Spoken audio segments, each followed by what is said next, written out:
guys, we got this. Let's go. Gun white trip sweep. Pros X go. On one. Ready? Right.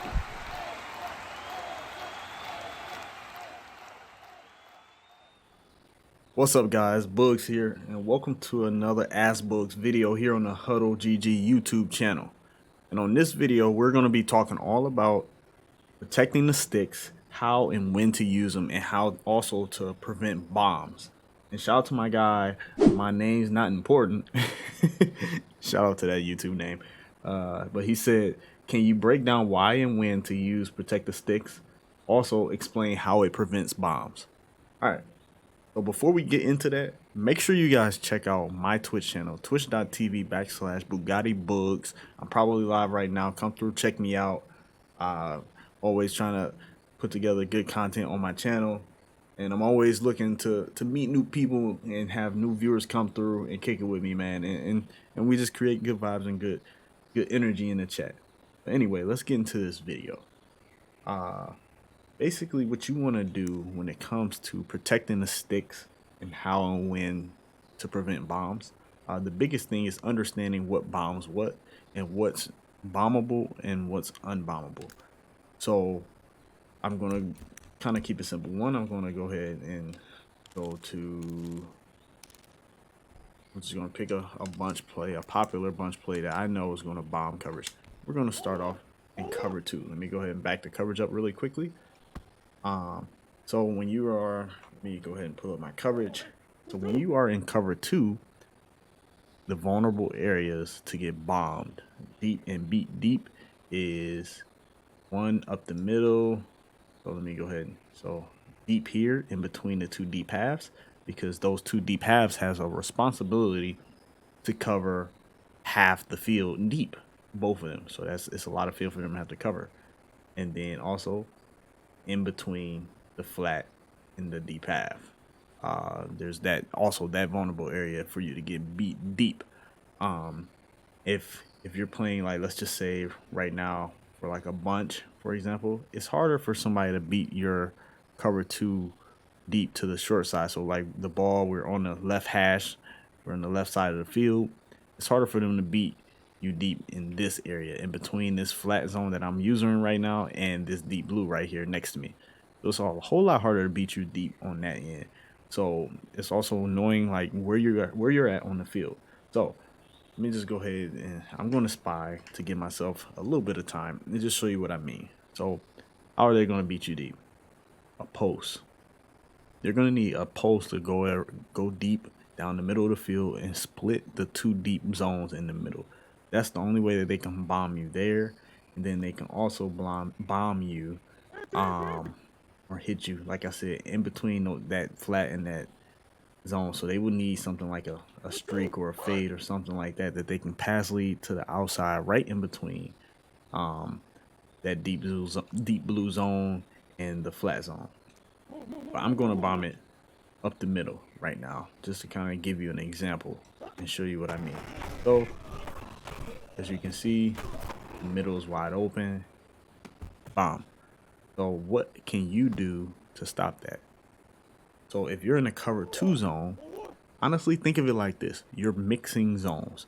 In order to stop and prevent a bomb when you're in a coverage, you're going to mix a zone with a coverage zone or coverage adjustment that isn't the same as the coverage you're using. So you're probably wondering, all right, what does he mean by that? What I mean by that is we're in cover 2. We're in cover 2. Sorry, wrong controller. We're in cover 2. So the key to preventing us getting bombed in that area would be either to put this middle linebacker in a deep third. So this is a cover 3 zone. And that's what I mean by that. And a zone that's opposite of what we're actually running. So you don't want to put another cover 2 zone out there. You want to put a cover 3. So we're going to put a cover 3 either in the middle, or what we can do is put on that linebacker, or we can put one of our safeties in the cover 3. But then you're saying, okay, well, now the right side of the field is wide open. But then we'll have to put another cover 3 here, or put this guy in a deep half here. And he'll guard this deep half. And then now you can't get bombed deep. Now we're going to go back. We're going to try to do that same bomb. And you're going to see the bomb is no longer there.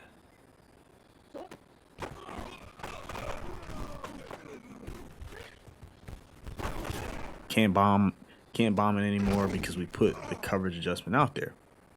Okay, so then that's that adjustment.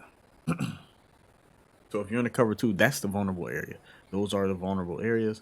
So those are the ways that you can kind of take advantage. And really, that last adjustment I did was putting a third there and a third here, or putting a deep half here. That's where you kind of prevent your zones or your defense from being bombed on either area. Because remember I told you the right side, that wide side of the area, is vulnerable between deep, and then that deep middle where they can split it. So now you can do something like that if your opponent is bombing your coverage, and then now you have a solid coverage here. I just put a cloud there, but we still have a solid coverage right here, solid coverage adjustment, and you know that you're not going to get bombed. Okay, now let's just use a cover 3 bomb as an example. So I can kind of give you guys an example of what to do if you're in cover 3 and your opponent is bombing your cover 3. So cover 3 is kind of the same. All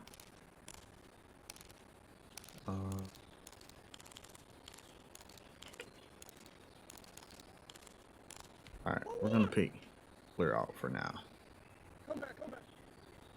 Can't put that guy on a corner out.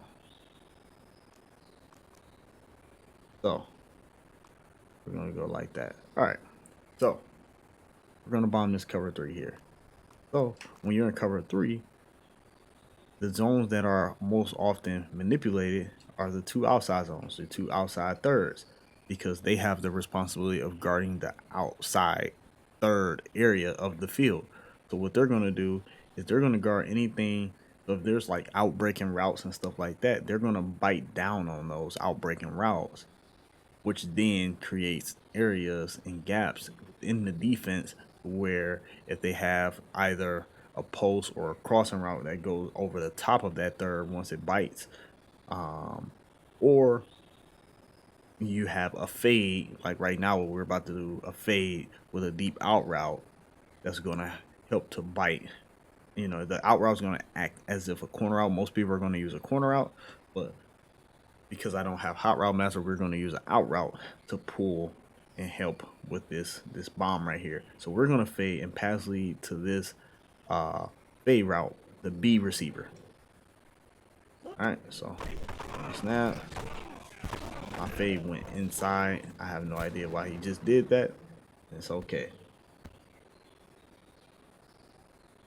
Fade route just did some weird stuff. All right, I'm gonna do it again.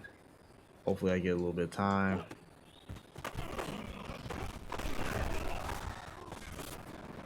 All right, acting weird. Keeps going weirdly up the middle of the field. I have no idea why. All right, we're gonna see if he does it here. That time, under pressure, out of range, bullet pass, couldn't get it off. But you guys were able to see on that play, we were able. He didn't run towards the middle of the field. He had been running up towards the middle of the field those other plays. So he had a cover 3 bomb. Okay. So how do you prevent something like that? How do you prevent something like that? Well, the way that you prevent something like that is, and we're going to do it one more time. Hopefully I get the time. The deep out route for some reason is bumping him and pushing him inside. It's the weirdest thing ever. Okay. So what we're going to do to prevent that, we are going to put a deep half. So now when you put a deep half on the side that you're being bombed on, that third is no longer going to bite. That's the biggest key. He's no longer going to bite. He's going to play deep, and it's not there. So that's the biggest thing. So when you're trying to prevent a bomb, the biggest key is to make sure you know how you can be bombed. So if you're in cover 3, it's those 2 outside thirds that you have to adjust, and you may have to put them in deep halves.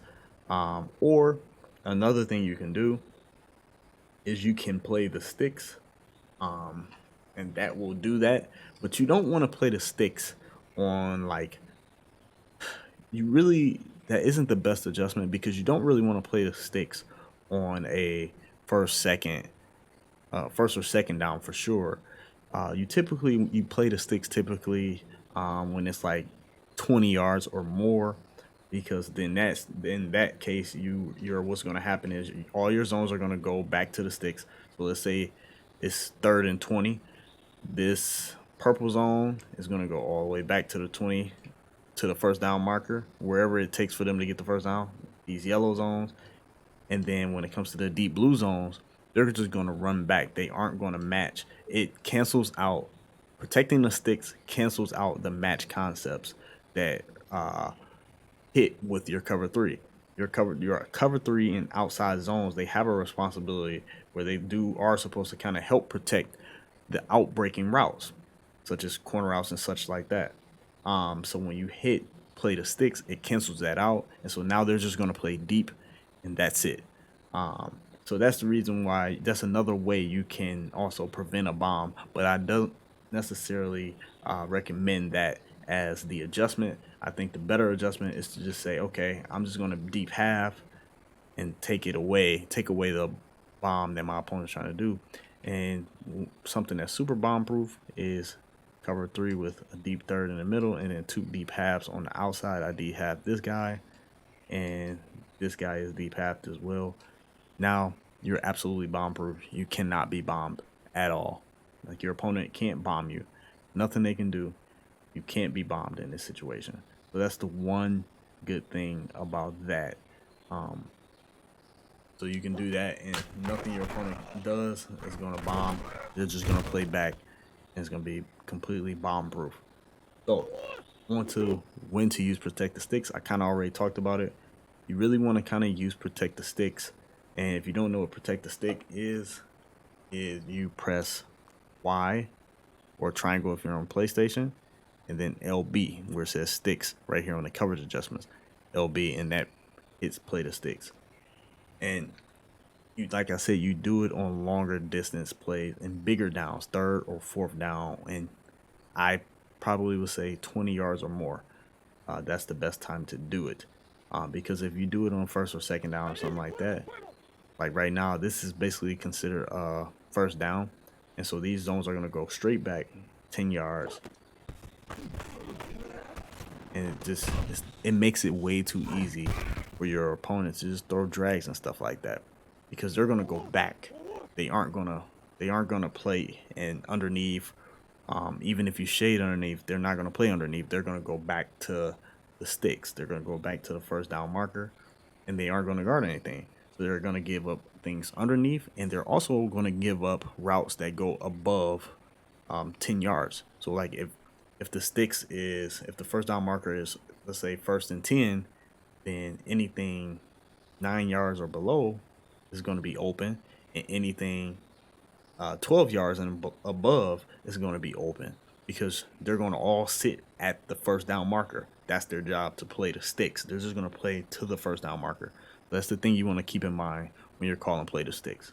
But that's essentially how you play the sticks, and that's also how you prevent yourself from being bombed and giving up big plays in your coverages. So once again, my name is Boogz. Hopefully this helped you as much as it could possibly help you, my guy. And you guys continue to submit questions, put those questions in the comments. I'm definitely looking, I'm definitely commenting, I'm definitely trying to help make you guys better and better. Hopefully this made you guys better. I'll catch you guys next week.